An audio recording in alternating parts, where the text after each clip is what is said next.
Madalang nyo kung makikita na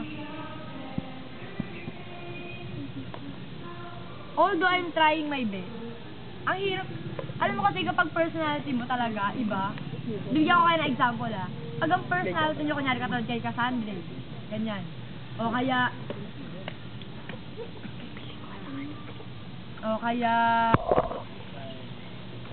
kaya kay Danielle, bigyan ko na ng example, o kaya kay Lian, kapag talagang, ang usual mo, hindi ka nagsasalita, hindi ka, alam mo yun, o kaya hindi ka, ang tawag kasi doon hindi ka extrovert. Nagets nyo? Yung hindi ka madali, socially. Nagets nyo ba? Hindi nyo nagets eh. Hindi kasi ako ganun. Sabihin natin, siguro abnormal ako, hindi ko alam. Kasi hindi ko ganun nasasabi agad yung feelings ko sa tao. Pero kung ano man yung sinasabi ko, advice, suggestions, sa kung anong mangyari, kasi nandun na yun. Okay? Nagets nyo ba? Hindi nyo nagets.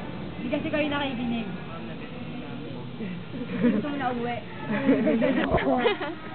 O sige, hindi ko na ipipilit. Basta yun lang. Basta bottom line, mas maganda talaga kung ayusin mo yung attitude, yung value. Kasi kapag okay ka, kaya nga palagi ko sinasabi people be responsible. If you are responsible, lahat yan sa friendship, sa kailangan dalhin, kung responsable ka sa relationship nyo, dahil nakagawa ka ng kasalanan sa friends mo, sa mga pinapasa mo, lahat yun susunod. Okay?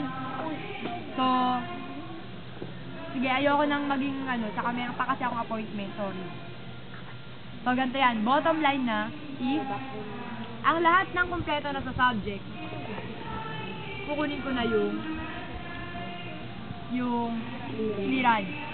Kung kumpleto na kayo lahat sa subject, if you're all complete with the subject. Okay? Oo nga, yun na nga yun. Okay? Pero on other thing, kailangan pang asikasuhin. Tapos, watch out na lang kayo kung Facebook or text. Nakalimutan ko kailan yung cards day. Dahil nakalagay dyan. Hindi ko din masabi. Basta, kapag hindi ko nakuha yung nyo, teka lang. Pag hindi ko nakuha yung nyo, hindi sa akin na ibigay. Huwag nyong wawalain Kasi mahirap kayo mag-enroll. Uulitin nyo yan. Halimbawa, nawala mo yung clearance mo. Uulitin mo yan. Okay? Tapos meron pa. Sorry sa bad news. Uli.